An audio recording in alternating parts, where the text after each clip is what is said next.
لا إله إلا الله محمد رسول الله لا إله إلا الله السلام علیکم ورحمۃ اللہ وبرکاتہ۔ بسم اللہ الرحمن الرحیم، والصلاة والسلام علی رسولہ الکریم وعلی آلہ وصحبہ اجمعین، اما بعد۔ اللہ تعالیٰ نے انبیاء کو بھیجا کہ وہ زندگی گزارنے کا طریقہ بتاتے تھے۔ میں نے 2-3 دن پہلے بتایا تھا کہ ہر مخلوق اپنی زندگی کا طریقہ انڈے سے نکلتے ہی اسے معلوم ہوتا ہے، ماں کے پیٹ سے نکلتے ہی اسے معلوم ہوتا ہے، لیکن انسان جاہل پیدا ہوتا ہے، اسے سیکھنا پڑتا ہے۔ تو انسانوں کو سکھانا اتنا عظیم کام ہے، اس کے لیے اللہ نے 1,24,000 انبیاء کو بھیجا۔ انبیاء انسانیت کے معراج ہوتے تھے، تو وہ ایک نمونہ آئیڈیل ہوتے تھے، اس کو فالو کیا جاتا تھا۔ جیسے اللہ تعالیٰ نے فرمایا قُلْ إِن كُنتُمْ تُحِبُّونَ اللَّهَ فَاتَّبِعُونِي، اگر تم یہ دعویٰ کرتے ہو کہ ہمیں اللہ سے محبت ہے اور اس کے رسول سے محبت ہے، تو تم کیا کرو؟ پھر میرا اتباع کرو۔ حَظَّ النَّالِ بِالنَّالِ، جو کچھ جس طرز پر میں نے زندگی گزاری ہے تم بھی اس پہ زندگی گزارو، تو یحببکم اللہ، تو پھر اس کا صلہ کیا ملے گا؟ اللہ تم سے پیار کرے گا۔ پھر اللہ جن سے پیار کرتا ہے پھر اللہ تعالیٰ ان کو دنیا میں بھی عزت دیتا ہے، اللہ تعالیٰ ان کو آخرت میں بھی عزت دیتا ہے۔ تو اللہ کے نبی کی زندگی کی تعلیمات ایک لمبا چوڑا نظام ہے، لیکن اگر اس کو خلاصہ کروں تو چند حدیثیں ہیں۔ آپ نے ارشاد فرمایا اربع اذا كانت فیک ما ضرک ما فاتک من الدنیا۔ آپ نے فرمایا کہ میری امت 4 باتیں مجھ سے لے لو فرائض کے بعد۔ دیکھو میرے بھائی بہنوں، نماز کی معافی نہیں ہے، اس کو ہر حال میں پڑھنا ہوتا ہے۔ ایک ایمان 24 گھنٹے فرض ہے، نماز 5 وقت فرض ہے، روزہ سال میں 1 مہینہ فرض ہے، زکوٰۃ سال میں 1 منٹ 1 ٹائم کے لیے فرض ہے، سال گزرنے کے بعد آئندہ سال آنے تک اس کو کلیئر کرو۔ حج زندگی میں 1 دفعہ فرض ہے، جب کبھی اللہ توفیق دے اس کو ادا کرو۔ تو ان فرائض کے بعد پھر ان فرائض میں صرف نماز ایسی ہے جس میں کوئی عذر قبول نہیں سوائے بے ہوشی اور موت کی۔ اس کے علاوہ ہر حال میں نماز کا پڑھنا اللہ تعالیٰ نے ہمارے ذمے کر دیا ہے۔ روزہ بیمار ہے تو نہ رکھے، بعد میں رکھ لے، سفر میں ہے بعد میں رکھ لے، زکوٰۃ دینے کا وقت آیا تو پیسے کوئی نہیں ہے تو ٹھیک ہے اب نہ دے، بعد میں دے دے۔ اور حج میں بھی ایسا ہے کہ بیمار ہے تو نہ کرے، راستے میں فتنہ ہے تو نہ کرے، یعنی جنگ ہے یا بدامنی ہے تو مت کرے، لیکن اس کو مؤخر کر سکتا ہے، کسی بھی سال حج کر لے۔ ان الصلاۃ کانت علی المؤمنین کتابا موقوتا، نماز وہ چیز ہے جو اللہ تعالیٰ نے تمام دنیا کے مسلمانوں پر فرض کی ہے، اس میں کوئی گنجائش نہیں ہے۔ تو میری یہ سب بہن بھائیوں سے گزارش ہے، بچے بچیوں سے، نماز ضرور پڑھیں، اللہ کے واسطے نماز ضرور پڑھیں۔ اس میں کوئی معافی اللہ تعالیٰ نے نہیں رکھی۔ اللہ کے لیے میں آپ سب سے منت کرتا ہوں، میں کہا کرتا ہوں اگر نماز چھوڑنے کی گنجائش ان 15ویں صدی جا رہی ہے، 1441 ہو گئی ہے، اگر اس میں کسی کو گنجائش ملتی تھی تو میرے نبی کے نواسے حسین علیہ السلام کو کربلا کے میدان میں ملتی تھی، لیکن انہوں نے بھی وہاں نماز نہیں چھوڑی، سر کٹوا دیا۔ تو برائے مہربانی نماز سارے بچے بچیاں بہن بھائی ضرور ادا کریں۔ تو وہ حدیث یہ تھی۔ اس کے بعد نماز، روزہ، حج، زکوٰۃ کے بعد، زکوٰۃ اور حج مالداروں پر ہے۔ اس کے بعد یہ ایک حدیث پر میں عمل کر لوں، یہ سامعین عمل کر لیں، جہاں تک میرا پیغام پہنچے وہ عمل کر لیں، تو میرے نبی کا فرمان ہے تمہارا دنیا میں کوئی نقصان نہیں ہے تمہیں دنیا میں کوئی چیز نقصان نہیں پہنچا سکتی، تم پرامن رہو گے، اللہ کے سائے میں رہو گے، اور جب دنیا یہ ہے تو آخرت پھر یقیناً اللہ تعالیٰ ان کا ساتھی بن جاتا ہے۔ وہ 4 باتیں کیا تھیں؟ صدق حدیث، حفظ امانت، حسن خلیقت، عفت فی طعمت۔ 4 بات آپ نے ارشاد فرمایا، ہمیشہ سچ بولنا، جھوٹ نہ بولنا، کہ میرے نبی کا فرمان ہے کہ مسلمان جھوٹ نہیں بول سکتا ہے۔ ایک صحابی نے پوچھا، یا رسول اللہ یکون المومن جبانا، کیا یہ ممکن ہے کوئی مسلمان بزدل ہو؟ بزدل، بز کہتے ہیں بکری کو، اور آگے دل، بکری کے دل والا۔ تو بکری سب سے ڈرپوک جانور ہے، تو اس کو پھر جو آدمی ڈرنے والا ہو اس پر لگا دیتے ہیں۔ تو کیا ہو سکتا ہے کہ کوئی ایمان والا بزدل ہو؟ آپ نے کہا ہاں، بخیل ہو، کنجوس، اور شوم جس کو ہم پنجابی میں کہتے ہیں، پشتو میں بھی کہتے ہیں شوم، تو کیا شوم ہو سکتا ہے؟ میں کہا ہاں۔ پھر پوچھا جھوٹ بول سکتا ہے؟ کہا نہیں یا رسول اللہ۔ آپ نے کہا نہیں میرے بھائی، میرا امتی جھوٹ نہیں بول سکتا۔ پہلی حدیث آپ نے فرمائی کہ مسلمان کی پہلی زندگی کی پہلی بات یہ ہے کہ جھوٹ نہ بولے۔ الصدق ینجی والکذب یہلک، سچ نجات دیتا ہے، جھوٹ ہلاک کرتا ہے۔ میرے نبی تشریف لے جا رہے تھے مدینے سے باہر، تو آواز آئی یا رسول اللہ۔ آپ نے دائیں بائیں دیکھا تو کوئی نظر نہیں آیا۔ اب چلنے لگے تو پھر آواز آئی یا رسول اللہ۔ پھر آپ نے دائیں بائیں دیکھا، کوئی نظر نہیں آیا۔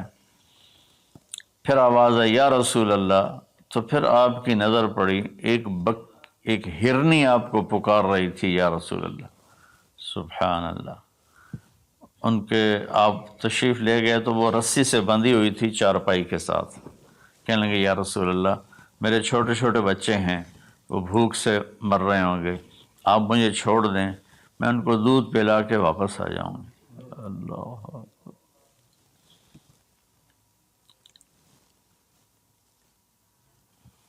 ایک جانور اطاعت کے لیے اتنا بڑا جذبہ دکھا رہا ہے کہ میں آ جاؤں گی، اور اسے پتہ ہے کہ میں آؤں گی تو پھر میرے ساتھ کیا ہوگا، میں پھر کبھی دوبارہ واپس نہیں جا سکوں گی، مجھے ذبح کیا جائے گا، مجھے پکایا جائے گا، کھایا جائے گا۔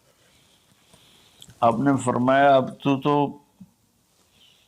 پرائی ہے، امانت ہے، میں تجھے کیسے چھوڑ دوں، اور اگر تو واپس نہ آئی تو پھر اس کی کیا گارنٹی؟ انہوں نے کہا یا رسول اللہ، اگر میں واپس نہ آؤں تو مجھے وہ عذاب ہو جو اللہ کے نافرمان بندوں کو ہوتا ہے، مجھے وہ عذاب ہو آخرت میں جہنم کا۔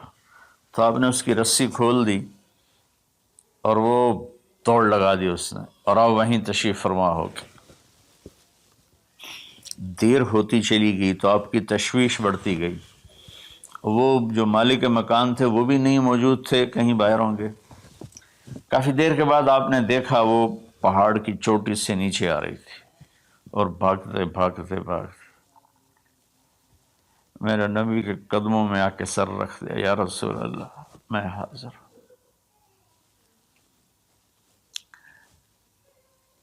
ایک جانور اپنی جان دینے کے لیے تیار ہے نبی کی وجہ سے، ہم اپنے نبی کی ایک سنت پر تیار نہیں ہیں، اپنے نفس کی وجہ سے، اپنی ایگو کی وجہ سے، ماحول معاشرے کی وجہ سے۔ آپ نے اس کو پھر رسی سے باندھ دیا اور وہیں بیٹھ گئے۔ کچھ دیر کے بعد مالک آیا، اس نے دیکھا اللہ کے نبی کو، جیسے یہ ہمارے دیہاتوں میں ہوتا ہے، جب میں اپنے گاؤں میں ہوں تو کچھ لوگ اپنے جہاں زمین ہوتی ہے نا وہاں چھوٹے چھوٹے مکان بنا لیتے ہیں اور وہیں رہتے ہیں۔ تو یہ صحابی بھی ایسے ہی تھے کہ انہوں مدینے سے باہر مکان بنایا ہوا تھا، بکریاں تھیں، ریوڑ تھے۔ تو اس نے حیرت کا اظہار کیا، یا رسول اللہ آپ یہاں کیسے تشریف لائے؟ کہا میں ایک درخواست کرنا چاہتا ہوں۔ تو ان کی یا رسول اللہ فرمائیے، درخواست کا کیا مطلب ہے؟ کہ یہ ہرنی مجھے ہدیہ کر دو، مجھے دے دو۔ وہ حیران ہو کر کہنے لگے یا رسول اللہ آپ پر تو جان مال عزت آبرو اولاد ہر شے قربان ہے، یہ بکری کی کیا حیثیت، یہ ہرنے کی کیا حیثیت؟ آپ نے کہا بس مجھے یہی چاہیے۔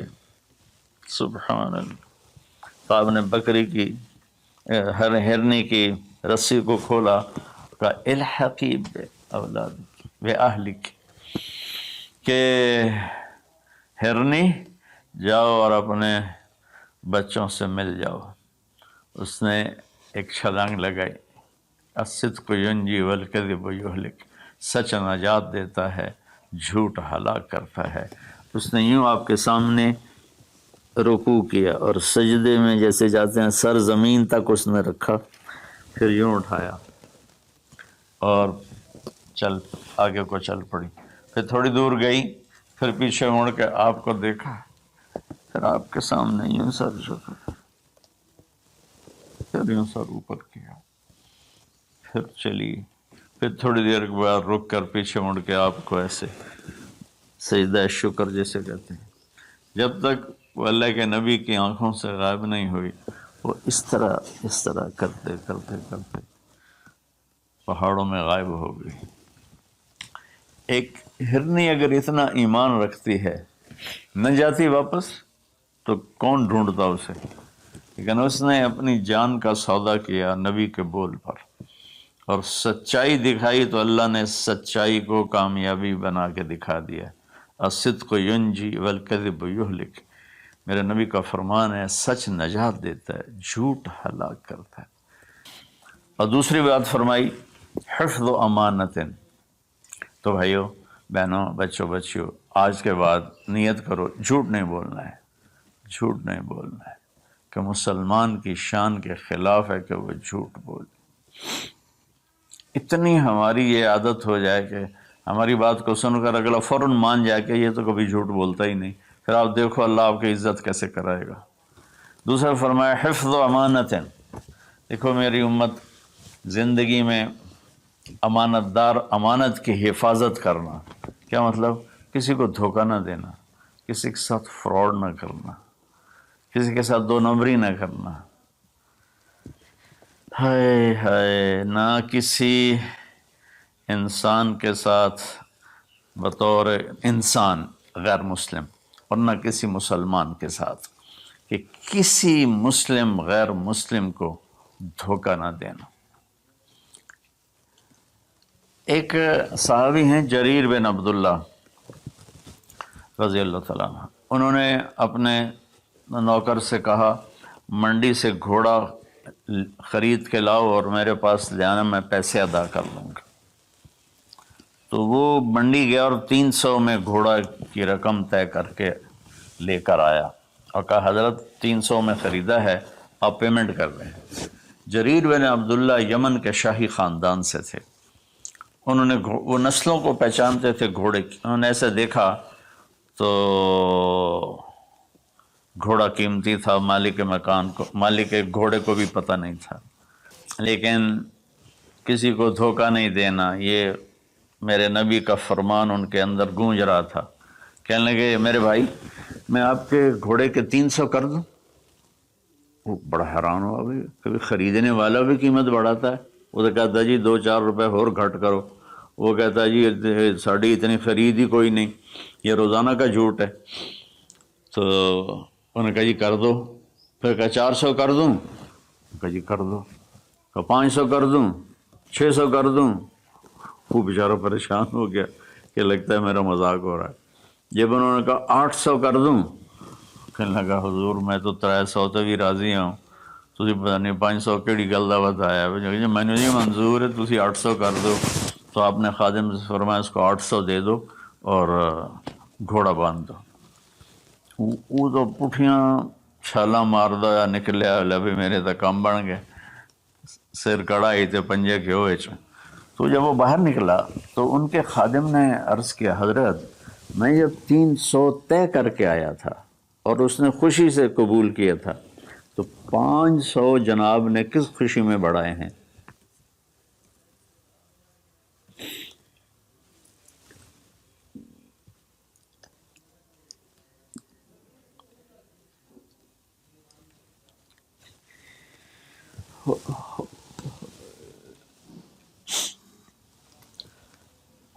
تو آپ نے فرمایا کہ میرے دوست اس کا گھوڑا 300 کا نہیں تھا، 800 کا تھا، اسے اپنے گھوڑے کی قیمت کا خود بھی پتہ نہیں تھا، تو میں 300 میں لیتا تو یہ دھوکہ ہوتا، اور میں نے اپنے نبی کے ہاتھوں میں ہاتھ دے کر عہد کیا تھا، میرے نبی نے مجھ سے فرمایا تھا جریر زندگی بھر کسی کو دھوکہ نہ دینا، سب کی خیر خواہی چاہنا۔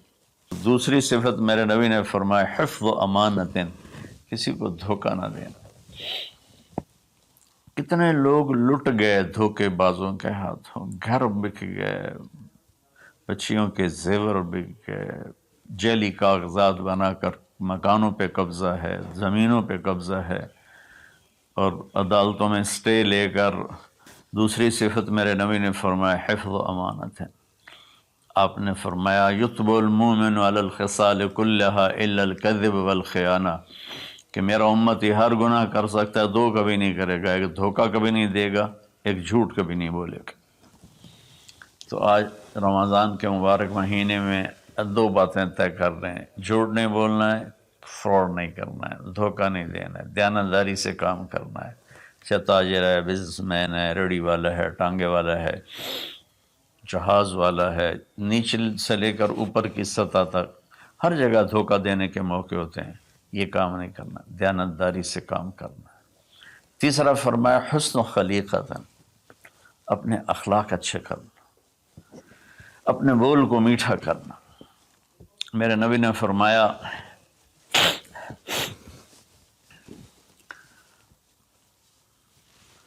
معاذ تمہیں اپنی شریعت کا خلاصہ بتاؤں؟ ان کا یا رسول اللہ فرمائیں۔ تو آپ ذرا میری اس سچویشن کو غور سے دیکھنا، آپ نے یوں نہیں پکڑا، آپ نے یوں پکڑا جیسے کاٹا جا رہا، یوں کر کے پکڑا اور کہا کہ امسک علیک لسانک، معاذ زبان کی حفاظت کرنا۔ تو انہوں نے عرض کی یا رسول اللہ زبان کے بول پر بھی ہماری پکڑو گی؟ کہا تیرا بھلا ہو، سب سے زیادہ جہنم میں جانے والے غلط زبان والے ہوں گے۔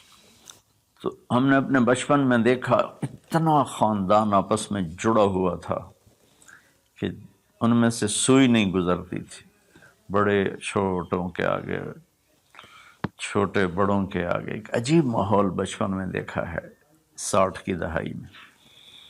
تو پھر جب زبانیں تند و تیز ہوتی گئیں، تربیت ختم ہوتی گئی، خاندان بکھر گئے، والدین ماں باپ میں فاصلے پیدا ہو گئے، بھائی بہنوں میں فاصلے پیدا ہو گئے، قریبی اور دور کے رشتوں میں فاصلے پیدا ہو گئے، خاندان ٹوٹ گئے۔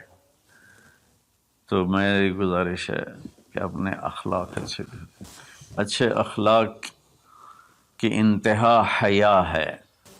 حیا اچھے اخلاق کا سب سے اوپر والا درجہ ہے۔ حیا وہ حضرت عثمان رضی اللہ تعالیٰ عنہ، حضرت ابوبکر تشریف لائے، ہمارے نبی یوں کر کے بیٹھے تھے، یوں، یہ پنڈلی جو ہے نا ننگی تھی، تو ابوبکر تشریف لائے، باہر سے آواز دی کہ جی آ جاؤں، تو آپ نے کہا آ جاؤں، اب اسی طرح بیٹھے رہے۔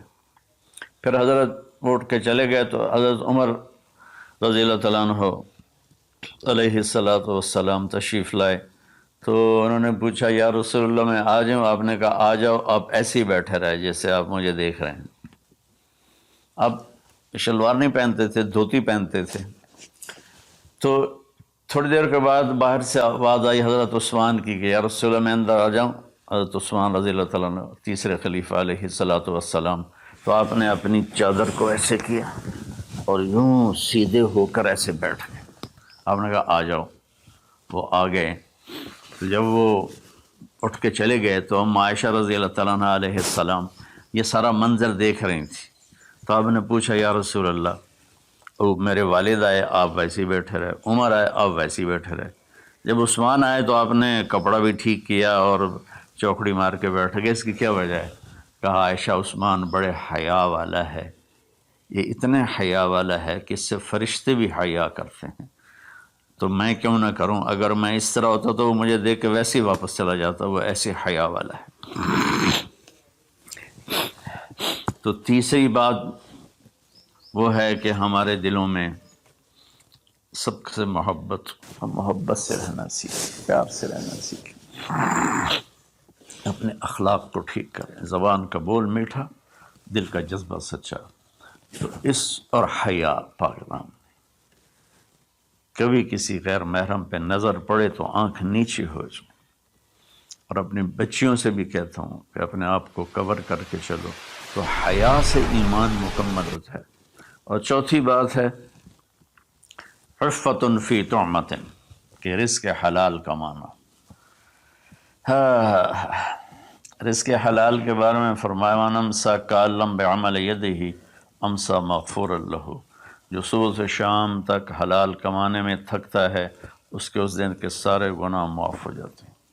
میرے نبی نے فرمایا جس نے دنیا کو طلب کیا، من طلب الدنیا حلالا، رزق حلال، سعیا علی اہلہ، بچوں پر خرچ کرنے کے لیے، تعطفا علی جارہ، غریب پڑوسیوں پر خرچ کرنے کے لیے، استعفافا عن المسألہ، اور ہاتھ پھیلانے سے بچنے کے لیے۔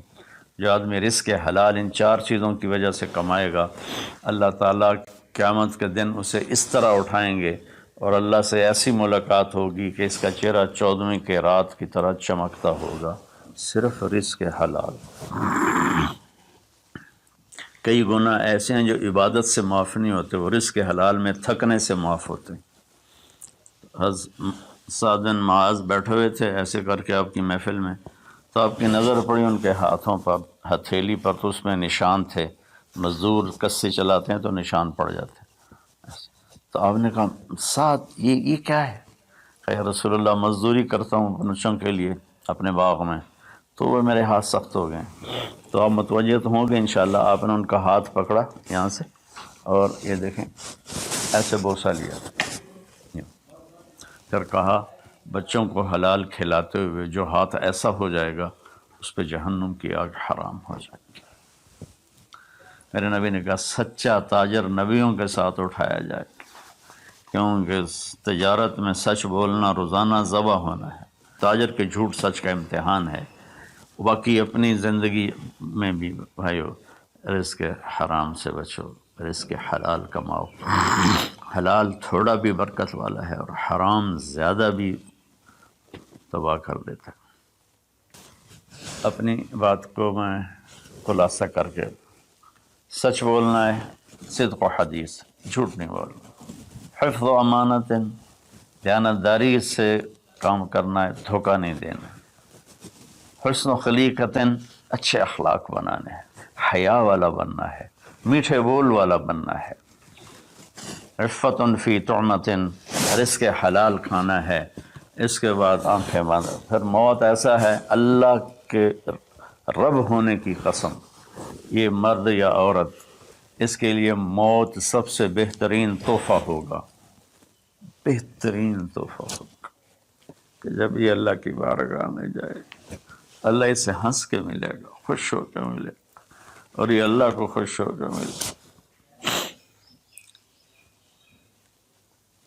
اللہ مجھے آپ کو عمل کی توفیق بخشے۔